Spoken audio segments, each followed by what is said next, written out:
But फिर भी मैं वीडियो नहीं बना पाया, मैं व्लॉग नहीं कर पाया अच्छे से उस चीज़ को। मैं होता ना टेकिंग डिलीवरी, वो चीज़ मैं नहीं कर पाया। कोई दिक्कत नहीं है, फ्यूचर में और गाड़ी लेंगे तो करेंगे। तो हेलो एवरीवन, आप देख रहे होगे मेरे बैकग्राउंड पे अपनी गाड़ी। आप लोग तो जान ही चुके हो कि ये कौन सी गाड़ी है। और वैसे ये वीडियो वैसे डिलीवरी की होने वाली थी। मैं कम से कम यहाँ से 6 to 7 डेज़ के बाद जाके ये वीडियो बना रहा हूँ। इस गाड़ी की पहली सर्विस भी हो चुकी है। ये जो क्लिप आपको दिखा रहा हूँ ये मेरी बाद की क्लिप है, मतलब डिलीवरी ले ली मैंने और आगे जो वीडियो आप क्लिप देखोगे वो मैंने वहाँ की क्लिप डाल दी है। अब वो चीज़ क्या प्रॉब्लम हुई थी कि मैंने ढंग से मैं शूट नहीं कर पाया। उसका रीज़न ये था कि मुझे नहीं पता था गाड़ी में इतनी जल्दी ले लूँगा। उसी कहानी में भी आपको आराम से बैठ के बताऊँगा कि मैं इस गाड़ी को क्यों लिया, क्या रीजंस थे और इतनी जल्दी गाड़ी अचानक से कैसे आ गई। तो वो चीज़ थी कि मैं क्या हुआ था अपना विंग शीटर लेने के लिए। मेरा जो विंग शीटर था वो उधर था, मतलब मेरा जो एजेंसी पड़ती है सितारगंज और खटीमा की, दोनों के ओनर्स एक ही है। तो मैं खटीमा गया था पापा के साथ कि मेरे को विंग शीटर लेना है, बनारस राइड करनी थी। और वो भी डिले भी हो चुका है बनारस राइड, अभी तक मेरा राइड्स कंप्लीट भी हो चुका होता दिवाली से पहले। तो बनारस राइड के लिए मैं निकलने वाला था, मुझे विंग शीटर चाहिए था क्योंकि मुझे ठंड में गाड़ी चलानी है। तो मैं वो लेने गया था। विंग शीटर मैंने ऑर्डर किया था, 10 दिन में ऑर्डर में आता है, मतलब उस टाइम मिला नहीं, ऑर्डर कर दिया था। तो वहाँ पे क्या था ना, इंटरसेप्टर खड़ी थी ऑरेंज कलर की। वो शायद आपने वीडियो मैंने अभी तक डाली नहीं है, हाँ डाली थी, आपको मैंने हिंट दिया था कम्युनिटी टैब पे कि एक ऑरेंज कलर की इंटरसेप्टर खड़ी थी वहाँ पे। तो वो वाला इंटरसेप्टर मैंने देखी थी और मुझे काफ़ी ज़्यादा पसंद आई थी। मैं उसमें इधर से उधर घूम रहा था उसकी वीडियोस बनाने के लिए, मतलब इधर से उधर कर रहा था। तो ओनर आया था, वो मेरे जान पहचान के थे। तो उन्होंने मुझे बोला रोहन भाई ले लो, उठा लो। तो मैंने बोला यार उठा लो, अभी नहीं ले सकता क्योंकि काफ़ी आप जानते हो महंगी गाड़ी है। तो उस हिसाब से मैंने उस टाइम मना किया। तो मैंने बोला कि मुझे 1 साल बाद, वैसे भी मैंने गाड़ी चेंज करने वाला था, मैं BMW की GS 310 एक आती है वो लेने वाला था अगले साल सितंबर में। तो उस चीज़ का मैंने प्लान किया था। बट इंटरसेप्टर मेरे को पसंद थी पहले से, इसका साउंड वाउंड काफ़ी अच्छी है। मैंने एग्जॉस्ट भी चेंज करा लिया, उसके बाद में भी आपको बताऊंगा। वो चीज़ मैं लेने गया था और वहाँ लेने के बाद विंग शीटर मैंने लिया, मतलब ऑर्डर कर दिया। और वो गाड़ी की वीडियो बनाते गया और वीडियो बनाते वहाँ पे उन्होंने मुझे सब कुछ बताया कि भाई ले लो। तो मैंने बोला अभी नहीं ले सकते हैं, अभी ऐसा सिचुएशंस हैं, ये है वो है।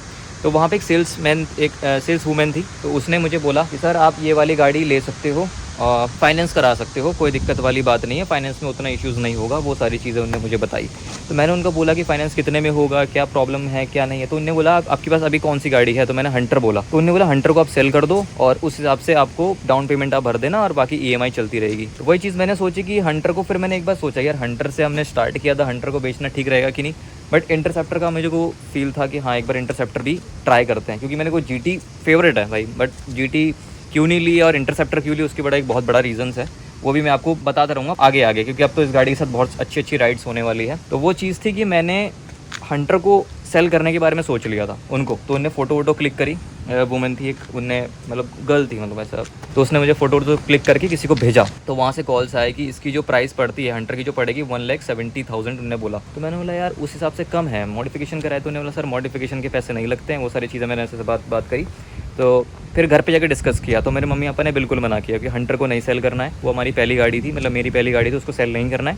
दूसरी गाड़ी चाहिए तो हम देख लेंगे, उसकी बातचीत देखते हैं, लेकिन क्या क्या रहेगा क्या नहीं रहेगा। फिर कम से कम बात होती रही। मेरे को बिल्कुल इंटरेस्ट नहीं था कि मैं अभी एकदम से ले लूँगा, क्योंकि पता है यार फाइनेंशियली प्रॉब्लम सबके घर पे होती है। तो अचानक से अभी एक गाड़ी है 1 साल कंप्लीट नहीं हुआ, दूसरी कैसे ले सकते हैं। तो फिर पापा से ये सब डिस्कस करके, तो पापा कह रहे थे कि एकदम से इतनी महंगी गाड़ी 4 लाख की पड़ रही है, तो इतनी जल्दी इतना अभी ठीक नहीं है, क्योंकि दूसरी गाड़ी भी चल रही है, ये सारी चीज़ें। तो मैंने उनसे बोला कि कोई बात नहीं है, आप डाउन पेमेंट का किसी तरह देख लो। कि डाउन पेमेंट पता है कितना कह रहे थे, 1,16,000 वो लोग कह रहे थे कि डाउन पेमेंट इतनी बनेगी कि आप कर देना। बाकी इससे भी कम बन रही थी, लेकिन फिर वो होता ना साल बढ़ जाएंगे, EMI ज़्यादा बढ़ जाएगी, तो वो सारी चीज़ें प्रॉब्लम क्रिएट हो जाती है। तो फिर मैंने पापा से बोला कि डाउन पेमेंट आप कर देना। और इसकी जो बुकिंग अमाउंट थी वो 10,000 मैंने अपनी तरफ से कर दी थी। तो 1,26,000 हमने डाउन पेमेंट कर दी। उसके बाद फिर मैंने पापा को बोला कि मैं जो इसकी EMI है वो मैं खुद से देख लूँगा, कोई दिक्कत वाली बात नहीं। जो इसकी EMI बनी है वो है आपकी 6,370 ऐसी कुछ बनी है। और वो सबके लिए नहीं है, वो थोड़ा है, समझ रहे हो ना आप। तो वो सारी चीज़ें अपने को करी है, अपने टाटा से करवाई थी फाइनेंस, अपने थोड़ा जान पहचान थी। तो जल्दी से जल्दी हो गया, मेरे नाम पे गाड़ी हो गई। और मेरा सिविल भी अच्छा था, तो मेरे सिविल के ऊपर मेरा सब कुछ, मतलब अकाउंट के ऊपर उन्होंने सब कुछ सिविल चेक किया और वहाँ से टाटा से अप्रूव हो गया। 2 बार ऑफिसर्स आए थे, उन्हें पूछताछ करी। 3 से 4 दिन के अंदर मेरा फाइनेंस हो गया और कंपनी के पास पैसा पहुँच गया और फिर फाइनेंस इसका शुरू हो गया। दिसंबर 5 से इसका पहला EMI कटना शुरू भी हो जाएगा। तो ये वाली चीज़ें थी। तो पापा भी रेडी हो गए, हम भी रेडी हो गए, गाड़ी भी अपने पास आ गई, अपनी राइड भी चालू हो गई। फिर एक राइड पे निकला था खटीमा के बाद, फिर पता नहीं अचानक से क्या मूड बन गया, एकदम से ये बातचीत अचानक फिर शुरू हुई कि गाड़ी लेनी है गाड़ी लेनी है। फिर अचानक से मेरे पापा ने बोला कि एक बार एक ट्राई करते हैं, गाड़ी लेते हैं। तो फिर मैंने क्या किया, बुकिंग अमाउंट मैंने जिसमें मैंने आनंद भैया है हमारे एक हैं, वो सेल्स के मेन मैनेजर हैं दोनों, मतलब चौधरी मोटर्स जो भी है, मतलब वहाँ पे मोटर्स का मतलब रॉयल एनफील्ड के वो हैं, खटीमा और सारंज के मैनेजर हैं। तो उनसे मैंने बात की, भैया मतलब उस टाइम मुझे कुछ मतलब कंफर्म नहीं था कि मैं ले रहा हूँ, बट उनसे डिस्कस करना था मुझे कि कितनी ईएमआई बनेगी क्या, वो सारी चीज़ें। तो उनने मुझे सारी चीज़ें बताई। बताने के बाद उनको कॉल किया, मेरे को इंटरसेप्टर चाहिए, ये वाला मॉडल चाहिए। हाँ, मैंने एक और इनसे वो चीज़ की थी, भैया अगर गाड़ी मिलती है तो मुझे E20 नहीं चाहिए। तो अब E20 तो भैया नहीं तो E20 ही आएगी, पुरानी वाली कहाँ से मिलेगी। और ये इस गाड़ी की वेटिंग अब मैं बताऊँ तो 2 महीने की वेटिंग उनने मुझे स्टार्टिंग में बताई कि 2 महीने तो लगेंगे। फिर ना 2 महीने मेरे को वैसे इंटरेस्ट नहीं था, मैंने ठीक है चलो कोई बात नहीं, 2 महीने लग रहा है तो कोई दिक्कत नहीं है। फिर धीरे धीरे उनने बोला कि एक बार करो डाउन पेमेंट जमा कर दो, मतलब बुकिंग कर दो। तो 10,000 की बुकिंग अमाउंट थी इसकी, आपकी 10,500 की पड़ेगी, क्योंकि हंटर में 5,000 थी, इसमें 10,000 थी। तो मैंने बोला चलो 10,000 की बुकिंग अमाउंट मैंने जमा कर दी। लेकिन फिर उन्होंने बोला कि ऑनलाइन कर सकते हो, बट मुझे कि वहाँ पे जाके देखना था कि गाड़ी कैसी है। बट उन्होंने बोला कि गाड़ी तो अवेलेबल नहीं है अभी, ऑरेंज कलर की लेना चाहते तो ले लो। लेकिन ऑरेंज कलर मुझे पर्सनली मुझे वो चीज़ पसंद नहीं आ रही थी, ऑरेंज कलर मुझे पसंद नहीं आ रहा था। मुझे चाहिए था बेकर एक्सप्रेस, जो अभी डिसकंटिन्यू हो चुका है। जो यहाँ पे जो ब्लैक पार्ट है ना आपका, ये वाला, ये यहाँ पे होता है वाइट और नीचे तो रेड है और ये गोल्डन वाला पार्ट, बट इसकी जगह वाइट होता है। तो वो वाइट वाला पार्ट मेरे को मिला नहीं। और ये है आपका सनसेट स्ट्रिप, इसका नाम है, वही वाला मॉडल मुझे चाहिए था। तो उनसे बात करी तो उन्होंने बोला चलो भाई मैं देखता हूँ, कोशिश करके देखते हैं। तो ऐसे दिन निकलते गए, डाउन पेमेंट जमा कर दी, दिन निकलते गए, 1 दिन निकला, 2 दिन निकला, 3, 4, 5, 6। तो छठे दिन में उनका मेरे पास कॉल आता है कि भाई बेकर एक्सप्रेस एक मिल चुका है। तो फिर ठीक है, मैंने बात करी। फिर डाउन पेमेंट जैसे ही मैं करने ही वाला था, उसके मैंने 2 दिन का टाइम मांगा। तो 2 दिन से 1 दिन पहले ही फिर उनका कॉल आता, भाई वो गाड़ी किसी ने फुल कैश में ले ली। तो और वो गाड़ी पता नहीं कहाँ पे, चंपावती या कोई जगह पे थी वो गाड़ी, तो वो हाथ से चली गई। सिंगल एक गाड़ी थी, वो E20 भी नहीं थी। फिर मैंने बोला चलो कोई बात नहीं भैया, मेरे को एक ये कलर, फिर उन्होंने बोला ये एक सेम कलर आता है। मेरे को उस टाइम देखो इंटरसेप्टर में नॉलेज है, लेकिन कलर की नॉलेज नहीं थी, क्योंकि इनके कलर के हिसाब से नाम बिल्कुल मैच नहीं करते हैं। वो चीज़ें मुझे बिल्कुल पता नहीं थी कि क्या कुछ होता है। बट उनने फिर अपने, मैं शोरूम में गया, उनने फिर चीज़ें दिखाई, व्हाट्सएप में भेजा सब कुछ, तो मुझे कलर अच्छा लगा। मैंने ठीक है। फिर और दिन निकलते गए, तो उनने फिर पता है मेरे पास कॉल किया आता है, फाइनेंस का मैंने डाउन पेमेंट जमा कर दिया। तो मैंने जो डाउन पेमेंट इसकी जमा कर रखी है 1,26,000 जमा करी है, और आपका बुकिंग अमाउंट के साथ प्लस करके 1,26,000 का किया है। और वो सारी चीज़ें मैंने कर दी। तो उसके बाद जाके गाड़ी, फिर उनके पास कॉल आता है, जो मेरा फाइनेंसर है, जो टाटा से मैंने फाइनेंस कराया, उनने मुझे बताया था, उनने मतलब उनसे बात होती रहती थी, तो उनने मुझे बताया तुम्हारी गाड़ी आ चुकी है, खटीमा पहुंच चुकी है, और वो गाड़ी आई है मुरादाबाद से। मैं बोला भाई इतने जल्दी? तो भैया ने, फिर हमने बातचीत करी, विदिन 12 डेज से पहले मेरे को ये गाड़ी मिल गई। मतलब मेरे हाथ में नहीं आई, बट वो वहाँ पे शोरूम में पहुँच गई थी, क्योंकि फाइनेंस का थोड़ा चल रहा था और मुझे दिन भी देखने थे। फिर मेरे मम्मी पापा ने थोड़े दिन विन देखना था, तो फ्राइडे को लेना था। तो ऐसे और 4 दिन डिले किया हमने, सॉरी 6 दिन और डिले किया, क्योंकि फ्राइडे को उस दिन को हमको गाड़ी लेनी थी। 2 तारीख को मैं उनसे बोला था भैया गाड़ी अगर आई है तो एजेंसी तक भेज दो, क्योंकि वो जो एजेंसी थी हमारे खटीमा में पड़ती थी, और मेरे जो एजेंसी जहाँ पे मैं पढ़ता हूँ, वो मतलब जहाँ पे मैं रहता हूँ, उसके जो एजेंसी वो साज में पड़ती है। तो मैंने बोला भैया यहाँ मंगवा लेते हैं गाड़ी। तो उन्होंने बोला देखो वहाँ आती है एजेंसी, छोटी है तो गाड़ी में स्क्रैच लग सकती है, नहीं बड़ी गाड़ी है तो लोग देख के बैठेंगे, वो सारी चीज़ें। तो मैंने बोला ठीक है कोई बात नहीं। 1 दिन बाद, मतलब 1 दिन पहले हमने इस गाड़ी को मंगवा लिया। फिर वॉश हो रही थी, फिर मैं और आयुष देखने गए गाड़ी को। उस टाइम फिर हम लोग गाड़ी वाड़ी देख के फिर वापस चले गए। फिर नेक्स्ट डे हम इस गाड़ी की डिलीवरी ली। वो फुटेज आप आगे देखोगे, वो सारी फुटेज देखो। मैं चाहता था कि मैं अच्छे से बनाऊँ। सीरियसली एक चीज़ बताता हूँ आपको, जो जहाँ से मैंने जिस एजेंसी से ली, वहाँ पे मैं जब फर्स्ट सर्विस कराने गया था, मुझे नॉलेज नहीं थी उस चीज़ की, मुझे पता नहीं था। तो उनने मुझे बताया, क्या बताया, उनने बताया कि आपने जिस टाइप से डिलीवरी ली है, अभी तक उस मोटर्स में, जो वो नाम है, जो उस एजेंसी में आज तक ऐसी डिलीवरी नहीं हुई। मतलब जो केक कट होना, फिर पर्दा उठाना, फिर वो चीज़ें, मतलब वो सब नहीं हुई, और सितारे में तो कभी हुई नहीं। तो उन्होंने बोला तुम्हारे, मैंने काफ़ी ज़्यादा रिक्वेस्ट करी थी भैया लोगों से कि ऐसा वैसा कर देना, मुझे थोड़ी वीडियोज़ बनानी है, ये सारी चीज़ें। तो उनने पूरा साथ दिया, उनने हर चीज़ करी। मुझे तो ऐसा लगा शायद केक भी नहीं देंगे, तो उनने केक भी ला के दिया। तो सारी चीज़ें हमने करी। मैं इतना ज़्यादा नर्वस था, मैं अपनी गाड़ी देख के कि वो पर्दे में जब बंद थी, कि भाई सच में अपनी गाड़ी ले ली ऐसे करके, बस 1 साल के अंदर। तो हम लोग थोड़ा नर्वस थे, मैं ब्लॉग नहीं कर पाया, थोड़ा सा हेडेक हो रहा था, चक्कर से आ रहे थे कि क्या हो रहा है भाई, मैं गाड़ी मतलब बता नहीं सकता वो सारी चीज़ें आप। केक कट होना, आयुष के पास फ़ोन था, गोप्रो सबके पास कैमरा चल रहे थे, बट मैं अनकंफर्टेबल फील हो रहा था बहुत ज़्यादा। वो लोग सब जानते थे कि मैं एक यूट्यूब के लिए वीडियो बनाता हूँ, मैं ऐसा वीडियो बनाता हूँ, सारी चीज़ें उनको पता थी, कोई नया नहीं था उनके लिए, बट फिर भी मैं वीडियो नहीं बना पाया, मैं व्लॉग नहीं कर पाया अच्छे से। उस चीज़ को मैं होता ना टेकिंग डिलीवरी, वो चीज़ मैं नहीं कर पाया। कोई दिक्कत नहीं है, फ्यूचर में और गाड़ी लेंगे तो करेंगे, बट 650 तो अपने पास आ गई। सबसे पहले हम 100 सीसी पे आए थे, उसके बाद 350 पे आए, फिर अब 650 पे आए। इसके बाद आप जानते हो फिर अब धीरे धीरे क्या होता रहेगा, बट वही है, आ गई है अपने पास। और सारी इन्फॉर्मेशन मैंने कैसे कैसे ली वो आपको मैंने हल्का हल्का बता दिया। आपको कुछ डाउट है तो मुझे कमेंट में बताना, मैं फिर से एक वीडियो बनाऊंगा इसी के टॉपिक के ऊपर कि मैंने गाड़ी के रीजंस क्या है, फाइनेंस कितने में हुई है, सब कुछ मैं इन्फॉर्मेशन आपको देता रहूँगा। तो मैं आपको एक और चीज़ बताता हूँ, रॉयल एनफील्ड की तरफ से मेरे को, जब मैंने बहुत लोगों की डिलीवरी देखी है इंटरसेप्टर लेने के बाद भी, और जितनी भी 650, मतलब रॉयल एनफील्ड में सबसे हाईएस्ट इंजन तो यही है, इससे ऊपर कोई इंजन आता नहीं है। तो इसमें जितने लोगों ने भी डिलीवरी लिया है ना, तो उनका मैंने सबका देखा है वीडियोस ब्लॉग्स में, उनको हेलमेट सबको मिलता है, लेकिन उसमें वाइजर नहीं मिलता है लोगों को। मुझे वाइजर भी मिला, साथ में उनको गिफ्ट में मुझे एक ग्लव्स भी मिला, वो केक भी मिला, और बहुत कुछ बॉटल वगैरह काफी कुछ मिली। वो तो आप उधर जाके देखते हो आप लोग, मतलब कम्युनिटी टैब पे देखना मुझे क्या क्या मिला, और आपको बाद में अलग अलग वीडियो में दिखाते रहेंगे कि मुझे वो क्या क्या गिफ्ट मिले। तो एक्सपीरियंस बहुत अच्छा था उस एजेंसी के साथ, मेरा बहुत बढ़िया था। गाड़ी भी मुझे विद इन 12 to 13 डेज के अंदर अंदर मेरे को विदाउट E20, में आपको दिखाता हूँ, आपको प्रूफ दिखाता हूँ। देखो यहाँ पे E20 का कोई बैजिंग नहीं है, प्योर पेट्रोल में गाड़ी चलेगी, कोई दिक्कत नहीं, कोई मतलब एथलॉन कुछ भी नहीं है भाई इसमें। यहाँ पे E20 का कोई बैजिंग नहीं है, समझे। तो अपनी गाड़ी देखो ओल्ड फैशन वाली है पूरा, यहाँ पे वो क्लच जो मतलब जो बटन है ये वाला, ये पूरा ओल्ड फैशन में आता है। मुझे यही चीज़ चाहिए थी और यही चीज़ मुझे मिल गई, बट अगर वो E20 देते तो मैं E20 भी ले लेता, कोई दिक्कत नहीं थी, बट किस्मत होती है कि अपने को ये मिल गया। चलो तो भाई अपने अभी शोरूम में पहुंच चुके हैं, अभी मम्मी लोगों का इंतज़ार कर रहे हैं, अपने दोस्त लोग आ चुके हैं, आयुष विक्की 5 लोग हम लोग पहुँच चुके हैं, और अभी गाड़ी अंदर लगी हुई है, वो मैं आपको थोड़ी देर में दिखाता हूँ। अभी फ़िलहाल अभी यहाँ पे खड़े हैं, मम्मी पापा और बाकी फ्रेंड्स का इंतज़ार कर रहे हैं, कौन कौन आता है, देखते हैं कौन कौन आता है, क्योंकि एंड टाइम पर डिलीवरी ले रहा हूँ एकदम से, और लोग आ नहीं पा रहे हैं, लोग अपने अपने स्टडीज़ के लिए बाहर गए हुए हैं, लेकिन देखते हैं फिर क्या होगा।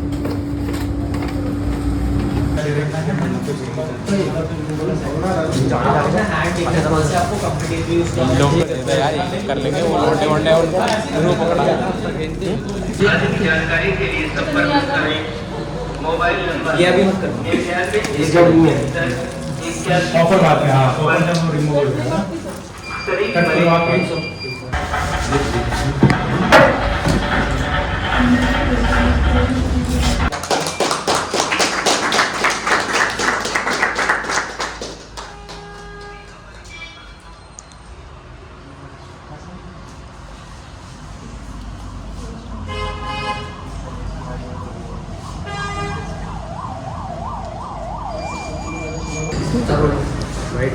भैया ने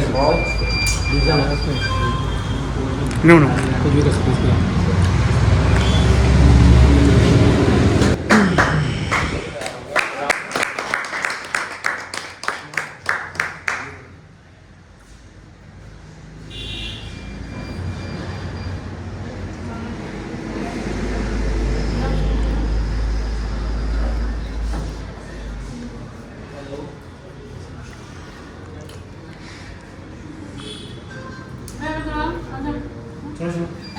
अरे यार यार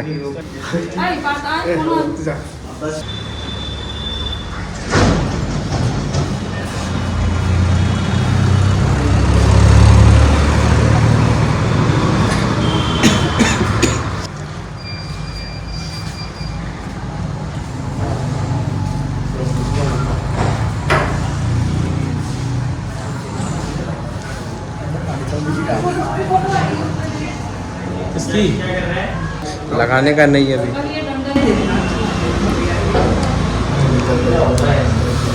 अरे खाली पकड़ लेना इसे। हाँ यहाँ पे क्या? बढ़िया है सब है।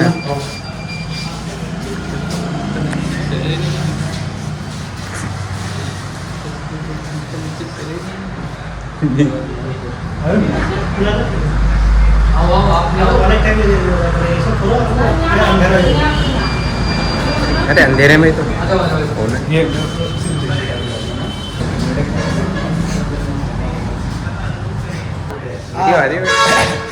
स्क्रीनशॉट आ जाएगा इसमें से। अच्छा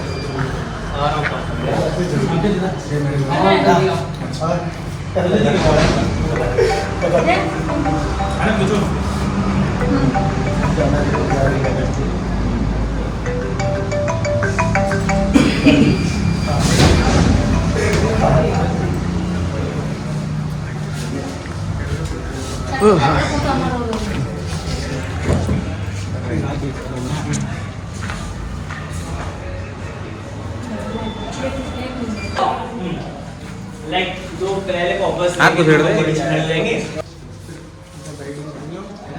तू क्रॉप मत कर भाई वीडियो।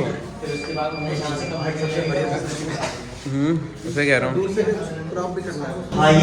बोला तुम्हें आशा भी बैठ जाओगे आशा आशा बंद कर दे दोबारा आशा अरे जाओ आशीर्वाद करो जाओ जाओ जाओ हमें चार पहिया से हम तो 4 रुपया लेगा क्या सोच रहे हो? 4 रुपया लेगा क्या सोच रहे हो? मगर भाजी खाते नहीं खाते नहीं है? और खिलाओ आप देख लो आपको कौन से हैंड से कंफर्टेबल लगता है और फिर आप वहां से हटा देंगे और 2 बंदे पीछे से पॉकेट।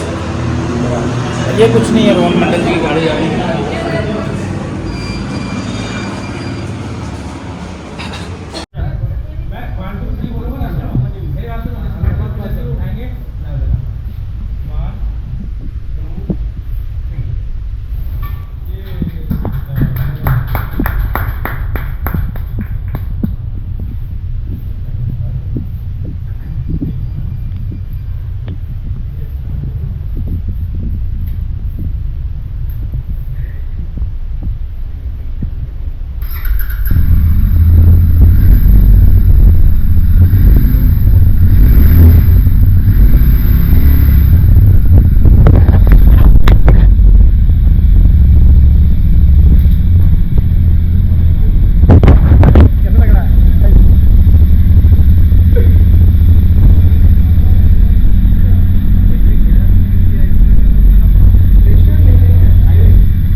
लो ये वो कपड़ा ना हमें एक और चाहिए होगा हाँ अच्छा ये भी करना होता? चाहिए ये तो सही लगता है हाँ थोड़ा उस तरफ ये पानी ये लाइट बंद करो पहले तो आग चमक रही है करो तो सही कर अपनी तरफ कर अपनी तरफ नहीं ऐसे सही है अपनी तरफ खींच अनस और खींच T20 नहीं है खींच खींच और खींच बस बस बस और वाला दरवाजा बंद कर दे T20 अभी तक आया नहीं है ना हर जगह बस ये चाबी लेके और विद फैमिली आप सब अंदर आओ हां सही है ना फोड़ दे पहले ऐसे करके फिर आप नीचे में कर लेना लाइट जलेगी फिर मत जलाओ लाइट मत जलाओ मतलब हम कुछ और करना है हाँ यही सब ओए उनको आने से पहले मैं एक फोटो ले रहा हूँ खड़े हो जाओ कोई भी जाओ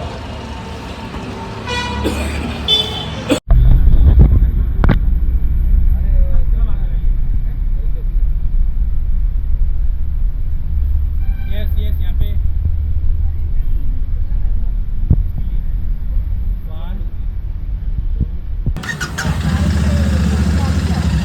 जाम है तो रास्ता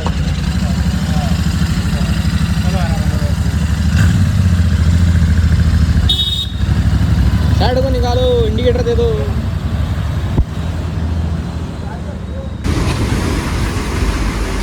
गया ये चार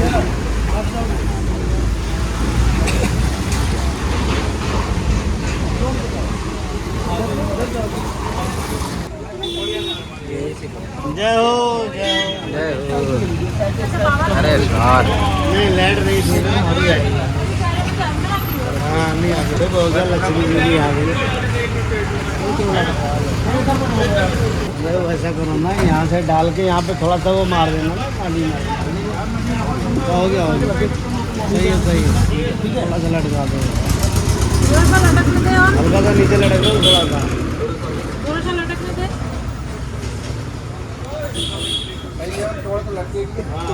हाँ सही है